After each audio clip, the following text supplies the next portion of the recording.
Амансыздар ма, қадірлі түнгі сырдың жалпы тыңдармандары. Назарларыңызда күнделікті болатын түнгі сырдың бүгінгі берілімін тыңдауға шақырамын. Әрқашан сіздерге мықты денсаулық, көңілді күн тілеймін. Әр күні түнгі сырда осылай жүздесе берейік.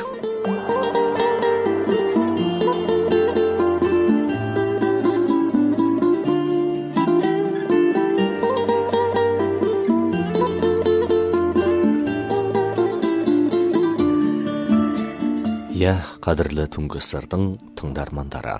Мына өмірде қандай адам ең айлалы адам болады?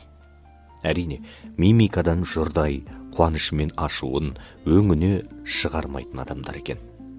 Бірақ жай адамдарды жаңағындай адамдармен салыстыруға келмейді ғой. Жай адамдар сезім, мимикасыз жүруі мүмкін емес. Қуанышы мен ашуын әлпетінен сездіріп алатындар өз ойын әшкерлейді деген сөз. Жалт етіп жоқ болған ой болса да қырағы адамдар қалт жібермей сезіп отырады. Сондықтан адамшылықта, әрине барлығымызда әртүрлі нәрседе сақ жүрмей болмайды. Ішіңде қанша зор толқын тулап жатса да, оны білдірмей ішіңде сақтауың керек. Мұның екі себебі бар. Бірі өз ойыңдағы жеке ісіңе басқаларды ортақтастыру теңсіздік болады. Енді бірі сен оны ашыққа салсаң, ел сенен мынау таяз адам ғой, ішінде ештеңе жатпайды деп ойлап қалуы мүмкін. Өмірде қуанышы мен ашуын мимикасынан сездірмейтіндер үлкен істерді, ұлы істерді тындырады екен. Мұндай адамдар құрша жорғалап өтірік күлмейді. Басқаларға жарам сақтану үшін әсте зорланып күлмейді. Қайта табиғи бір қалпын сақтап, қуанышы мен ашуын өңіне шығармайды. Белгілі білімі мен кешірмелері жоқтардың, әсіресе қызметті жаңа бастағандардың мұндай бола алуы өте қиын. Алайда солай болам десең бола аласың.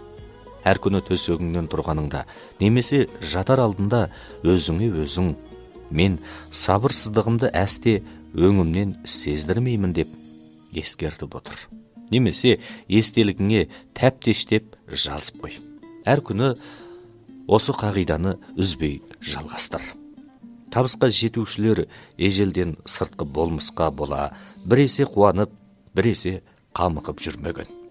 Әрине, адам кейде қуанады, кейде қамығады. Бірақ әсте эмоцияның шылауында болмау керек. Қуанышың көзіңнен көрініп тұрса, ештеңе бүлініп кетпейді. Бірақ әр кез барынша қайғыны білдіре көрме. Барлығын ашыққа салғанда көңілің одан ары бұзылып, қайғыға төзе алмай қаласың.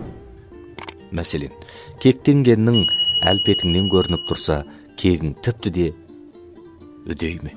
Сондықтан табысқа жетіп, еңбегіңмен танылған адамдар бет әлпетінен ештеңенде сездірмейді екен. Көңілсіз ісің болып, басшылар оны біліп қалып, сенің бет әлпетіңнен білдірмегеніңе қайран қалса, қуануға тиіссің.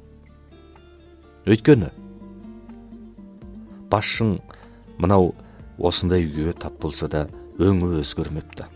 Бұл өзі тегі қандай адам деп ойлауы да мүмкін. Ал сенің сырыңды білмей, ол да дал болады. Жұрт әлпетіңнің келсе келмес өзгермейтінін байқаған кезде, бағанағыдай адамдар сені әлде қашан іштей құрметтеп жүрген болады. Ал өзіңнен жоғары жіктегілер сені ұянаттаса да, саған қаншалық салқын қараса да, сен төзімділік көрсетіп, міз бақпайтын бол. Мұндай деңгейге өзіңе өзің әбден сенбесең, әрине жете алмайсың. Меселден қайтқанда, немесе көңілің тасып тұрғанда, бүлк етпесең, ренжімесең, тәкаппарлық көрсетпесең, маңайыңдағылар маңғаздығыңа әрине қол қоятын болады. Басшыңмен сөйлескенде салауатпен тіке жолықсаң, айтар қисыныңның дәлелі толық болса, басшың сені елемей тұра алмайды. Талас туылғанда сізбен айтысуға батылым бармайды. Өйсем сізді ренжітіп аламын. Бірақ ойлап көруіңізді өтінемін деген сөзді айтуды ұмытпаңыздар. Сонда басшының бетін сыйлағаныңды біледі де қарсылығын қоя тұрады. Ал оны тығырыққа тіреп, шамына дейсең, ол жеңілгісі келмей, бәлкім кейде дауды күшейтуі де мүмкін. Сонымен орталарыңызда әрине күрес туылмай қалмайды. Сондықтан қарсы жаққа да шегінер жол қалдыруымыз керекпіз. Басшың саған мойынсал болғанын білдіргенде сен сөз жоқ адал ниетіңді білдіруің керек. Менің де өз тұрғым болғандықтан сізге қайшы келетін осы жобаны айтпауыма болмады. Іс жүзінде тойтарыс беріп тұрғам жоқ. Тек тұтас тұлғаның мүддесі үшін ғана осылай істедім. Ғапу етіңіз, мені түсінгеніңіз көрім болды. Әрине кеңіп қалдым. Бұдан бұлай да тәрбиеңізді аямағайсыз. Міне, осылайша оған шын төменшілікпен айтқаным жөн. Дұрыс айтып, ақ көңіл, адал ниетіңді білдірсең, басшың да сені әрине дүрсе қоя бермеуі мүмкін. Өзің де мына кісі ақылды адам екен, мен оны аға түсінген көрінем дейтін идеяға келесің.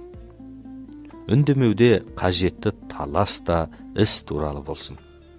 Сезімнің жетегінде кетуге әсте болмайды. Сонда ғана тиісті нәтижеге қол жеткізе аласың.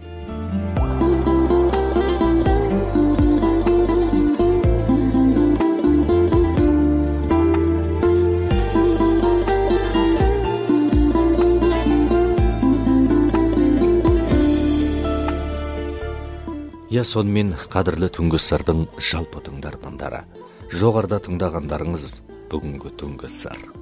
Ден қойып тыңдағандарыңызға алғысым шексіз.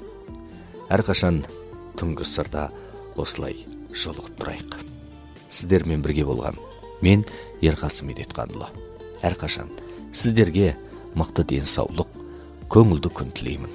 Аман сау болыңыздар.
Жайраңда